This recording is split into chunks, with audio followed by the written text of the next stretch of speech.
ऐसा लगता है कि जेल में लाजमी है, हालांकि ट्रायल नहीं होने वाला, चार्जेस नहीं फ्रेम हुए, और प्रोसेस जो है ना वही अपने आप में एक दंडित करता है आदमी को। और किस किस के खिलाफ इन्होंने नहीं किया। शिबू सोरेन के खिलाफ इन्होंने लोकपाल के द्वारा किया, कर रहे हैं, अपना हेमंत के खिलाफ कर रहे हैं, और वेस्ट बंगाल में, पश्चिम बंगाल में क्या हुआ आप जानते हो, कई मंत्रियों के खिलाफ इन्हें ईडी के द्वारा, अभिषेक बैनर्जी के खिलाफ इन्होंने शुरू किया है। उधर तेलंगाना में उनके खिलाफ भी हुआ है। चंद्रबाबू नायडू जेल में है। राजस्थान में भी इन्होंने शुरू कर दिया है। महाराष्ट्र में तो आपने देखा ही है कैसे इन्होंने किया है कि जिनके ऊपर ये नीडल ऑफ सस्पिशन आरोप लगाना चाहते थे कि भाई उनको हम ईडी के द्वारा अंदर करेंगे, कुछ ही दिनों के बाद वो मंत्री बन गए, वहाँ एनसीपी को तोड़ के मंत्री बन गए। और जिस तरह से शिंदे जी सत्ता में आए हैं, आप भी जानते हो, मैं भी जानता हूँ, तो उसके बारे में मुझे क्या कहना है। तो कौन सा ऐसा प्रदेश है जहाँ विपक्ष नहीं है, जिनके खिलाफ कोई कार्रवाई नहीं हो रही।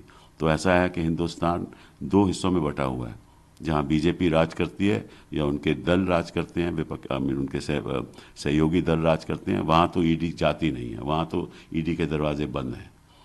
और बाकी जहाँ विपक्ष है वहाँ ईडी के दरवाजे खुले। तो ये क्या, ये किस किस्म की राजनीति है। और मैं समझता हूँ कि कोर्ट को भी चौकन्ना रहना चाहिए। वक्त आ गया है कि ऐसी इस किस्म की राजनीति नहीं होनी चाहिए। और ऐसे लोगों को जेल में डालकर ऐसा मुझे लगता है कि कानून का बहुत भारी दुरुपयोग हो रहा है। एक और घटना सामने आई कल, आपने जो नोटिफिकेशन भेजा ऑपोजिशन के लीडर्स को कि ये स्टेट स्पॉन्सर्ड हैकिंग की बात है। अरे पहले ये तो बताएं मंत्री जी, ये तो बताएं कि इनके पास कोई स्पाईवेयर इन्होंने खरीदा है या नहीं। इस बात का जवाब देते, और कभी नहीं देंगे, क्योंकि इनको मालूम है इन्होंने क्या किया है, और इनको मालूम है ये खुद कैसे दुरुपयोग, कानून का दुरुपयोग करते हैं और आरोप हम पे लगाते हैं।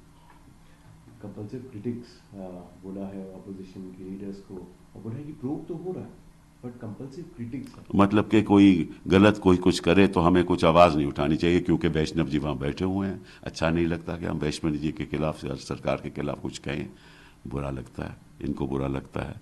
और संविधान के द्वारा हमें कोई हक नहीं है, क्योंकि जो ये कहें वही ठीक है और जो हम कहें वो गलत। आगे प्रश्न पे आते हैं सर, जहाँ पे प्रधानमंत्री नरेंद्र मोदी ने कहा है कि जो पॉलिटिक्स ऑफ अपीसमेंट है ये सबसे बड़ा हर्डल है जो डेवलपमेंट। अरे ये सरकार सबसे बड़ा हर्डल है डेवलपमेंट के लिए। ये सरकार ने 2014 के बाद किया क्या, ये हमें तो बता दो। ठीक है ना, जहाँ सरकार किस लिए होती है, न्याय के लिए, और अन्याय पे अन्याय करते जा रहे हैं। चाहे वो पेंशन की बात हो, चाहे वो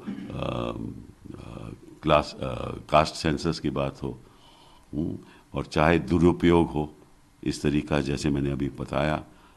तो ये तो ऐसा है कि अमीर लोगों की सरकार है, अमीरों के